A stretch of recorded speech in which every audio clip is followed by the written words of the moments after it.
It was an ordinary Tuesday, unassuming and tranquil, with no hint of the upheaval to come. I returned home exhausted from a grueling day at work, kicked off my shoes, and let my keys jangle onto the kitchen counter, their sound reverberating in the quiet. The refrigerator's soft hum filled the space, and a faint scent of shampoo wafted through the hall. She stood by the window, her arms crossed tightly, her eyes fixed on some far-off point. "Are you okay?" I ventured. She turned, her voice calm but her gaze vacant, and said, "I can't do this anymore." I let out a nervous laugh, assuming it was a fleeting quip, but her face held no trace of jest. There was no fury, only a chilling emptiness that pierced me more deeply than any heated exchange ever could. Words eluded me as I tried to respond. Her expression laid bare the truth. She wasn't aiming to hurt me. She simply felt nothing at all. That truth stung with a sharpness no weapon could match.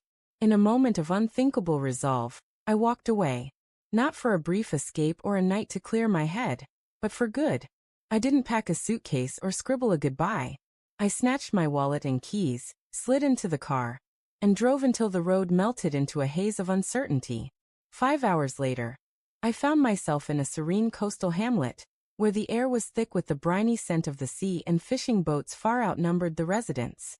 It was a place where questions were few, and your history remained yours alone. I secured a modest room above a hardware store, paid with cash, and took up odd tasks, repairing fences, sealing leaky roofs. I introduced myself as Drew, nothing more, nothing less. Each dawn, I'd stroll along the docks, a steaming coffee cup warming my palms, my coat buttoned against the chilly breeze. Seagulls screeched above, boats creaked against their ropes, and for the first time in ages, my mind settled into a quiet calm. Some might call my departure cowardly, but sometimes vanishing is the only way to rediscover your own breath. Yet no matter how far I roamed, her shadow clung to me. She lingered in the fragrance of Earl Grey tea, in the soft tunes spilling from old radios, in the way my hand instinctively reached for her across an empty bed. She never once tried to contact me, and that silence wounded more than any farewell could have. Months drifted by unnoticed. Then, out of nowhere, my phone vibrated. It was Darren, a shared friend I hadn't spoken to since I'd fled. His voice trembled, hesitant to share his news. "It's Isabel," he said. My chest tightened. "She's ill. Cancer, stage 1. They found it early, but she's facing it on her own." A heavy silence hung between us. I know it's not my place, but she has no one else. I didn't answer. The next morning, I climbed into the car and drove back, uncertain of what I'd say when I saw her, unsure if she'd even let me in. But she did.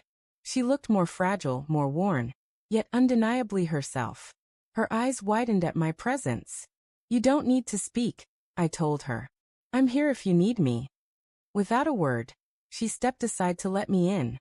The house stood frozen in time. Yet it felt eerily lifeless, as though existence had stalled within its walls. That night, I slept on the sofa. She didn't offer a bed, and I didn't ask for one.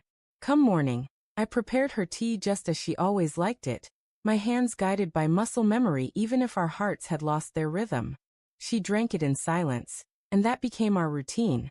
Small gestures, quiet moments, no apologies, no expectations of a future. Her treatment began: chemotherapy, fatigue, nausea. I drove her to appointments, lingered in sterile waiting rooms, cleaned when she was too weak, held her hair back, clasped her hand. Some nights, she cried in her sleep. Others, she stared into the dark, but I remained. Not for reconciliation or hope, but because love doesn't fade just because you've walked away. 3 months later, we sat in the kitchen. She broke the quiet. "Why did you return?" she asked. I considered a simple reply, but chose truth instead. "Because I still care," I said. "Even when you didn't." She didn't weep, just nodded and reached across the table to graze my hand. It was a small gesture, but it changed everything. The months that followed felt lighter, softer. She began to smile, even laugh. We watched classic movies on the couch, took gentle walks with her hand nestled in my arm.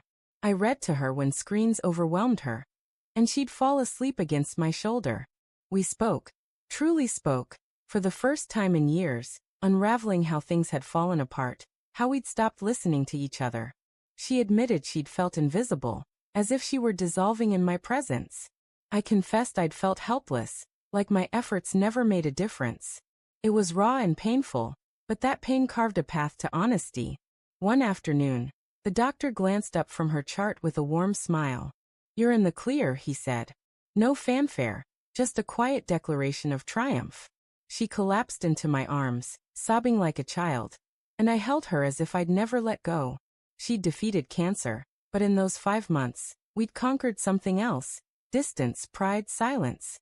We didn't revert to our old selves.